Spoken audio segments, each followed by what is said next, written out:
Steve, we said midway through that first half, you're going to have to be really patient and find a way.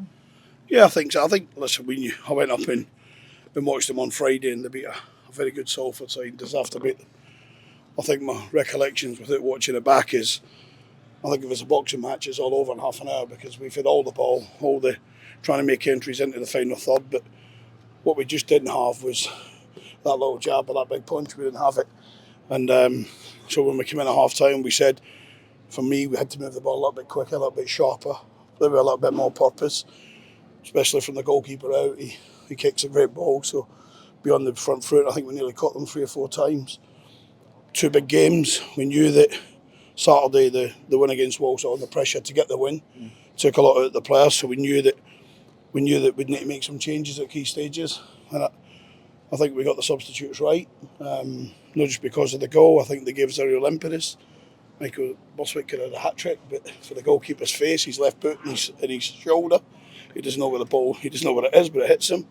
And Jamie Reid always can produce something that's very good, and that's what he did. But I'm just pleased with the character, I'm pleased with the discipline. You can see tonight we've got Luther back, we should have Terence back for the weekend. So we're also getting players back at a good time. Another inspired substitution? Well, if it's inspired, you have I only make early substitutions when I'm either not happy with what I've done, what I've picked in terms of tactics or selection, or indeed players are not at it. And I had no reason to think they're not at it. I think tactically we got it right, the shape was right, the formation was right, but we just had to do it a little bit quicker. And I think that we were quite hard on the boys at half time, and they were saying, this is strange, we've had all the play. They've not been in a half hardly. And I just reminded them, and some of them have been the course themselves, we just reminded them that to try and stay near that top 3 where it takes.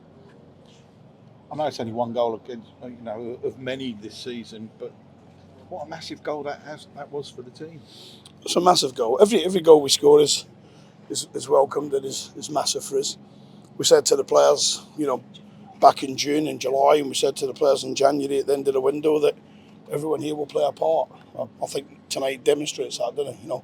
Kane played his 2nd game in a few days and was telling the bench that he's starting to feel as if he's got nothing left. So, but when you've got Luther Wilden sitting there, it's very easy. And I think when you've got Foster Kasky and you've got Rose and you've got Reid, then thanks to the chairman, we have some good disciplines and some good options. But in reality, it's just got us in our 3 points. We've got 12 games to go, and we now need to recover and be ready with real good energy for Carlisle on Saturday. And you look, even from number 1 in goal right the way through that squad, none of the players have let you down. No. Everyone's played a part. I think in recent weeks, when I said to you, when you lose your goalkeeper and young Saxon gets sold, which Norwich have the right to do, and then you lose Luther and you lose Terence and you lose Dean Campbell, you start to think, what's going on here? But it's all coming back for us. I think young Kane's come back with real energy again from him being injured. I think the goalkeeper will, if he retains his composure and he retains his level-headedness, which I think he will, I think he'll play a lot higher than where we'll play.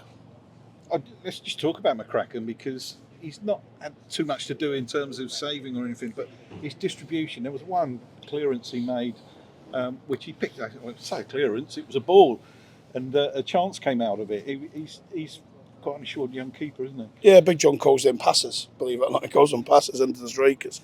I flew out to Ireland to watch him a couple of times on loan. And because I was told by the people at Norwich we should be looking, and I went out, and both times I went out, he had a clean sheet. Again, he didn't have a lot to do, but his distribution was very good. And then I went down and spent a day watching him train at Norwich, and they put him through some drills, so that made it easy for us to tick that box. So we've got a good custodian, we've got a good backup in Adam as well. So we're in a good position there, but we don't get carried away. I said to the boys, We've had a good result, 2 good results on the back of something that's not been right for us, and we can look forward to Carlisle. I was just going to say, Carlisle on Saturday, you've just leapfrogged them in the table. It must be a nice feeling, but it kind of puts a marker down. Well, they're a good club, aren't they, with a good manager. I read his words after Swindon when they got a last-minute winner against Swindon on Saturday, and he said that Stevenage and Carlisle have got history, but I'm looking on the Google and I'm saying, where's this history? I don't know, maybe it was back in the Culloden years, I don't know. But, Paul seems to think there's been history, and if there has been, then we're not connected. We've got no interest in it, no focus on it. The focus is on the pitch, and we know we go to Carlisle, we know we're taking on a top-class side who are in top-class form. Good manager, they'll have a good support behind them, but we have good support travelling more than normal, and they know the minimum we do is our best. Just a quick word for the support this evening. It's tremendous on that East Terrace. I think it was tremendous from start to finish. The interesting thing for me, they didn't give up in the second half. We're going midway through the second half. They know probably they look to the bench and they see us making changes, and like me, they're hoping that some of these changes can affect it, and it did. But the noise was brilliant when they went in. You see the way they celebrated. You seen them at the end all around the stadium. So we're very thankful. I never forget as an individual, my chairman will tell you this, I never forget whatever club I've managed, how tough it is to find money to come on a Saturday, how tough it is to follow that up by Tuesday. We're asking them to follow it up every time we're here. And when we get away from home is a blessing, and we're fortunate. But when we're here, just try and keep finding it and try and keep supporting us, and we'll try and take this to the wire. But someone said to me in the tunnel after the game there that, oh, you're lucky there, you've been in a crisis. We've had it at Walsall midweek. We've won 3 games out of 4. That's my stats, and we're critical of what went on before that. Of course we are, because we criticise ourselves before anyone else does. Well done today, Steve. Thank you. Jamie Reid came off the bench, and it feels like he comes off the bench quite often and scores goals, but he scores big goals when he does. Yeah, Jamie Reid's a big player for us. Jamie had some things away from football that he's had to deal with in the past couple of weeks, which is for Jamie to know and me to understand, and that's why we relieved a little bit of pressure from him and bring him to the bench. But I just said to him there that when he went onto the pitch, I says, "You're the man that will score the winner," and he just winked and laughed.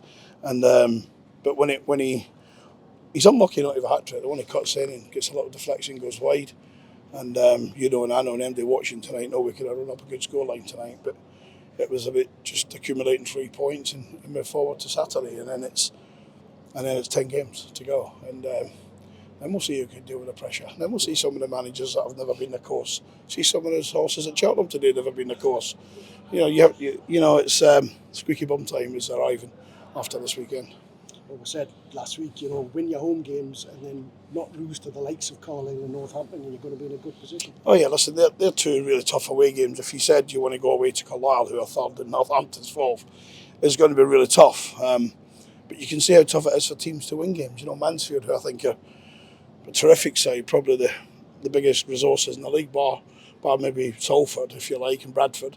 They've lost at Northampton, so they've got some real vigour with John Brady and his boys. And I know Paul Simpson will have that on Saturday, but we'll recover the boys as best we can, and we'll ask them to go and produce another Watman-like and decent performance. If we'd have finished 0-0 tonight, I'd have gone home disappointed, but I'd have still had a little bit of pleasure knowing how well we've played. And I watched Crewe and Salford live, and it was like a tennis match at times. It went end to end. It never went end to end here. If I said to you it was a boxing match and the other tails are in, but you've never won a game of football by having possession. You win a game of football by scoring more than the other team. No changes as well. Were you tempted to make a couple just to freshen up? Yeah, very much so. I was tempted, especially with Luther. I was tempted, not because I thought Kane was outstanding on Saturday, but you know what it's like when you've not played games and then suddenly you're playing. And I was tempted with the strikers. I was tempted with Jake Foster-Caskey, who's, when he's come off the bench twice, is Wimbledon, and tonight he's made a real impression.